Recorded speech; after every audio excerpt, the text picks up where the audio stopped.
ప్రభుత్వం అధికారంలోకి వచ్చాక సంవత్సర కాలం అవుతున్నా ప్రజలకు ఇచ్చిన హామీలని నెరవేర్చకుండా ఈరోజు రెడ్ బుక్ రాజ్యాంగం అంటూ కక్ష సాధింపు చర్యలకు మాత్రమే వాళ్ళు ఏ విధంగా కన్ఫైన్ అవటమే కాకుండా ఈ రాష్ట్రాన్ని దోచుకొని దాచుకుంటూ ఇంకా ఈ రాష్ట్రాన్ని అప్పుల్లో ముంచేస్తుంటే ఈ రాష్ట్రాన్ని కాపాడుకోవాలి, ఈ రాష్ట్ర ప్రజలకి అండగా ఉండాల్సిన బాధ్యత ప్రజా పార్టీ అయిన వైఎస్ఆర్ కాంగ్రెస్ పార్టీకి ఉంది. కాబట్టి ప్రజల తరఫున ఈ రోజు ఏదైతే ఈ కూటమి ప్రభుత్వం ప్రజలకి వెన్నుపోటు పొడిచి సంవత్సరం అవుతుందో ఈ జూన్ 4ని వెన్నుపోటు దినంగా మా నాయకుడు జగన్మోహన్ రెడ్డి గారు అనౌన్స్ చేయడమే కాకుండా ఈ రోజు రాష్ట్ర వ్యాప్తంగా ప్రజలకి అండగా ర్యాలీలు చేసి అఫీషియల్స్ కి మెమరాండం ఇచ్చి అది ప్రభుత్వానికి అందజేసి వాళ్ళు ఇచ్చిన హామీలని వాళ్ళ మేనిఫెస్టోని నెరవేర్చమని డిమాండ్ చేస్తున్నాం.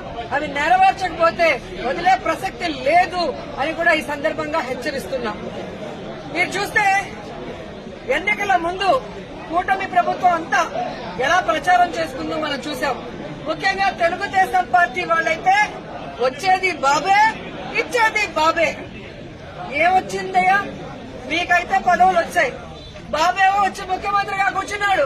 కానీ ఈ రాష్ట్ర ప్రజలకు ఏమిచ్చాడు అంటే చేతికి చిప్పిచ్చాడు, మరేమి ఇవ్వలేదనేది రాష్ట్ర ప్రజలు గుర్తించారు. 143 హామీలు ఇచ్చాడు. 143 హామీల్లో విజయరుద్ది విస్తరాకులు కట్టుంది, అనుభవం ఉందని చెప్పుకునే చంద్రబాబు నాయుడు మొదటి 6 అయినా చేశాడా అని నేను అడుగుతున్నాను. ఈరోజు చూస్తే చంద్రబాబు నాయుడు ఏరు దాటక ముందు ఏటి మల్లన్న, ఏరు దాటాక బోడి మల్లన్న చందంగా పరిపాలించిన విధానం మనకు తెలుసు. కానీ ఈ రాష్ట్ర ప్రజలు ఎలా నమ్మి మోసపోయారు, అలాగే ఈవీఎంలతో వీళ్ళు ఎలా మ్యానిపులేట్ చేసి ఈ రోజు 60,000 90,000 అంటూ అసలు ప్రజలు ఓట్లేని నాయకులంతా గాల్లో గెలిచిపోయిన గాలిగాళ్లే ఎక్కువగా ఉన్నారు ఈ రాష్ట్రంలో. సో ఈ రోజు నేను ఎందుకు ఇది చెప్తున్నాను అంటే జగన్మోహన్ రెడ్డి గారు ఎన్నికల్లో చెప్పడం జరిగింది, చంద్రబాబు నాయుడు 3 సార్లు ముఖ్యమంత్రి అయినా ఏ రోజు చెప్పిన వాగ్దానాన్ని నెరవేర్చలేదు, పిల్లలిచ్చిన మామనే వెన్నుపోటు పొడిచిన వాడు, జాగ్రత్తగా ఉండండి అని. కానీ ఈవీఎంల దగ్గర మనం ఏం చేయగలం? సో ఈవీఎంలని మ్యానిపులేట్ చేశారు. కొన్ని చోట్ల అమాయకమైన ప్రజలు, రైతులు, మహిళలు కూడా జగన్ గారే ఇచ్చినప్పుడు చంద్రబాబు నాయుడు, లోకేష్, పవన్ కళ్యాణ్ ఇస్తారేమో, పవన్ కళ్యాణ్ చెప్పిన మాటలు నమ్మి చాలా మంది ఓట్లేయడం కూడా జరిగింది. కానీ ఈ రోజు చూస్తే సూపర్ 6 చేస్తామన్న చంద్రబాబు నాయుడు సూపర్ 6 చేశాడా అని అడుగుతున్నాను. అన్నిటికీ వెన్నుపోటు పొడిచింది నిజం కాదా అని అడుగుతున్నా. ఈ రోజు తల్లికి వందనం ఇస్తానన్నాడు, కానీ ఇవ్వకుండా వెన్నుపోటు పొడిచాడు. రైతుకు అన్నదాత ఇస్తా అన్నాడు, ఇవ్వకుండా వెన్నుపోటు పొడిచాడు. జాబ్ క్యాలెండర్ ఇస్తా అన్నాడు, ఇవ్వకుండా వెన్నుపోటు పొడిచాడు. ఉద్యోగం ఇస్తా ఇవ్వని వాళ్ళకి నిరుద్యోగ భృతి ఇస్తా అన్నాడు, ఇవ్వకుండా వెన్నుపోటు పొడిచాడు. అలాగే అధికారులకి ఐఆర్ ఇస్తాను, డిఏ ఇస్తాను అని చెప్పాడు, కానీ ఈ రోజు ఇవ్వకుండా ఎలా వెన్నుపోటు పొడిచారో మనం చూసాం. మహిళలకైతే ఉచిత బస్సు ఇస్తాను, పొద్దు నుంచి సాయంత్రం వరకు ఫ్రీగా తిరుక్కోవచ్చు అని చెప్పారు, కానీ ఇవ్వకుండా ఎలా వెన్నుపోటు పొడిచారో మీరందరూ కూడా కళ్ళారా చూశారు. ఈ రోజు ఒక్కరికి కూడా ఒక సెంటు భూమి గాని, ఒక ఇల్లు గాని కట్టించకుండా ఎలా వెన్నుపోటు పొడిచాడో మీరందరూ కూడా కళ్ళారా చూస్తున్నారు. సో వెన్నుపోటు అంటే చంద్రబాబు నాయుడు, చంద్రబాబు నాయుడు అంటే వెన్నుపోటు.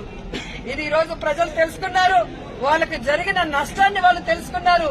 ఎప్పుడెప్పుడు ఎన్నికలు పెడితే జగన్మోహన్ రెడ్డి గారికి ఓటేసి మళ్లీ ముఖ్యమంత్రిని చేసుకోవాలని ఎదురు చూస్తున్నారన్న దాంట్లో ఎటువంటి అతిశయోక్తి లేదని కూడా తెలియజేసుకుంటున్నా. మొదటిసారి ముఖ్యమంత్రి అయిన జగన్మోహన్ రెడ్డి గారు తాను ముఖ్యమంత్రి అయిన రోజుకి చంద్రబాబు నాయుడు ఖాళీ చేసి ఖజానాలో 100 కోట్లు మాత్రమే పెట్టినా ఆయన పెట్టిన అప్పులన్నీ తీర్చి జగన్మోహన్ రెడ్డి గారు ఇచ్చిన ప్రతి వాగ్దానాన్ని నెరవేరుస్తూ వెల్ఫేర్ డెవలప్మెంట్ 2 కళ్లగా ముందుకు వెళ్లాడు. జగనన్న దిగిపోయే రోజుకి 7,000 కోట్ల రూపాయలని ఖజానాలో పెడితే సిగ్గులేని కూటమి ప్రభుత్వ నాయకులు ఈ రోజు ఖజానా ఖాళీగా ఉంది, ఖజానాలో ఏమీ లేదు, ఏం చేయాలో అర్థం కాలేదు అని చెప్పి ఏ విధంగా మొసలి కన్నీళ్లు కారుస్తున్నారో మీ అందరూ చూస్తున్నారు. మరి మొదటిసారి ముఖ్యమంత్రి అయిన వ్యక్తి, వయసులో చిన్నవాడైన జగన్మోహన్ రెడ్డి గారు సంపద సృష్టించి ప్రజలకిచ్చిన మేనిఫెస్టోని ఎలా నెరవేర్చాడు, ఈ రాష్ట్రాన్ని అభివృద్ధి వైపుకి ఎలా నడిపించాడు, మెడికల్ కాలేజీలు ఎలా కట్టాడు, పిహెచ్సిల్ని ఎలా కట్టించాడు, స్కూల్స్ ని ఎలా రెనోవేట్ చేశాడు, ఈ రోజు టెంపుల్స్ ఎలా కట్టించాడు, రోడ్లు ఎలా వేశాడు, చెప్పుకుంటూ పోతే హార్బర్లు ఎలా కట్టారు. ఈడేమో అనుభవం ఉందంటాడు. సంవత్సరం అవుతుంది, ఒక్క సెంటు భూమి ఒకరికి ఇచ్చారా, ఒక ఇల్లు కట్టించారా? జగన్మోహన్ రెడ్డి గారు దిగిపోయే రోజుకి ఫినిషింగ్ లో ఉన్న మెడికల్ కాలేజీలు ఇంతవరకు పూర్తి చేయట్లేదు. వాటిని అమ్మేసి జగన్ గారి పేరు ఎవరు గుర్తు పెట్టుకోకూడదన్న ప్రయత్నం చేస్తున్నారు. హార్బర్లను అమ్మేయాలని చూస్తున్నారు ప్రైవేట్ వాళ్ళకి. స్కూళ్లన్నీ కూడా నిర్వీర్యం చేస్తున్నారు. ఇప్పటికే సిబిఎస్ఈ తీసేశారు, ఐబీది కట్ చేసేశారు, ట్యాబ్స్ కట్ చేసేశారు, రెనోవేషన్ లో ఫైనల్ స్టేజ్ లో ఉన్న వాటిని ఆపేశారు. అలాగే పిహెచ్సిలు, హాస్పిటల్లో ఏవైతే బ్యాలెన్స్ ఉన్నాయో వాటన్నింటినీ ఆపేయడం మనం కళ్ళారా చూస్తున్నాం.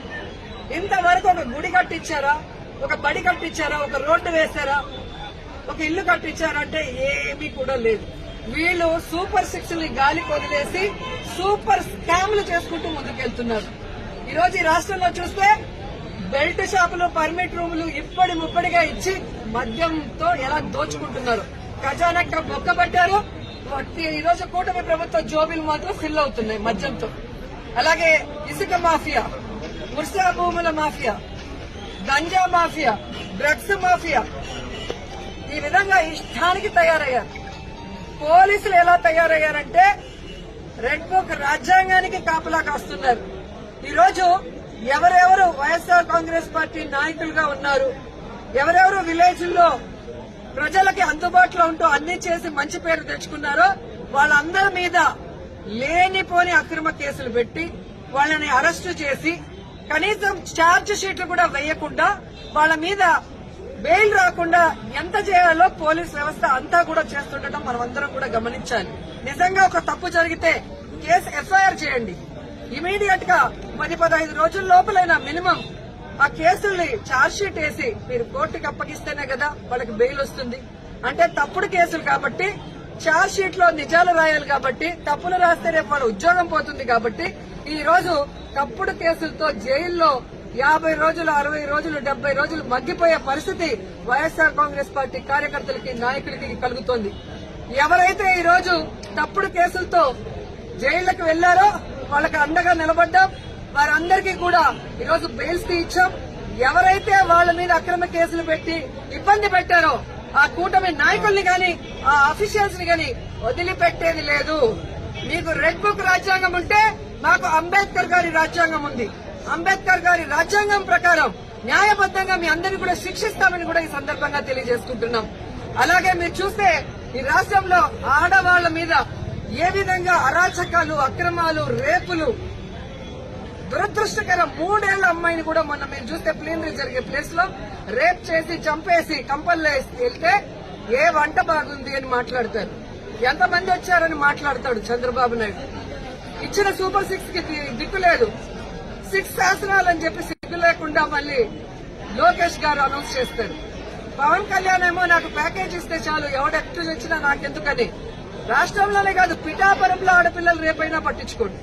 పిఠాపురంలో ఎస్సీల్ని గ్రామ బహిష్కరణ చేస్తే పట్టించుకోడు. సుగాలి కేసు అన్నారు, ఏమైందో తెలియదు. 30,000 మంది మాయమయ్యారన్నారు. మరి ఆ రోజు ఇంటెలిజెన్స్ వ్యవస్థ నీకు చెప్తే ఈ రోజు కూటమి ప్రభుత్వంలో ఉన్న నీకు ఇంటెలిజెన్స్ చెప్పదా 30,000 మంది ఎక్కడున్నారు? చంద్రబాబు నాయుడు ఎదురుగా నించొని ప్రజలకి వెన్నుపోటు పొడిచిన కట్టప్ప అయితే సైడ్ నుంచి పొడిచిన కన్నింగ్ కట్టపులు పవన్ కళ్యాణ్ అండ్ లోకేష్ అని కూడా ఈ సందర్భంగా తెలియజేసుకుంటున్నాను.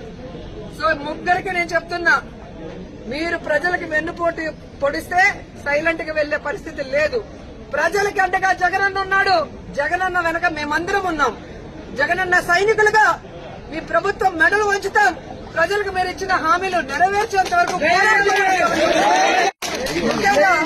రైతు బాగుంటే రాష్ట్రం బాగుంటుందని నమ్మిన వ్యక్తులు వైఎస్ఆర్ గారు, జగన్మోహన్ రెడ్డి గారు. రైతు బాంధవులుగా వాళ్ళకి కావాల్సినవన్నీ చేశారు. రైతుకు గిట్టుబాటు ధర ఇచ్చారు. రైతుకు పెట్టుబడి రైతు భరోసా ద్వారా రబీకి గాని, ఖరీఫీ గాని అందించడం మనం చూసాం. అలాగే వాళ్ళ గ్రామాల్లోనే వాళ్ళకి నాణ్యమైన విత్తనాలు గాని, ఎరువులు గాని, వ్యవసాయానికి సంబంధించిన పనిముట్లనన్నీ కూడా రైతు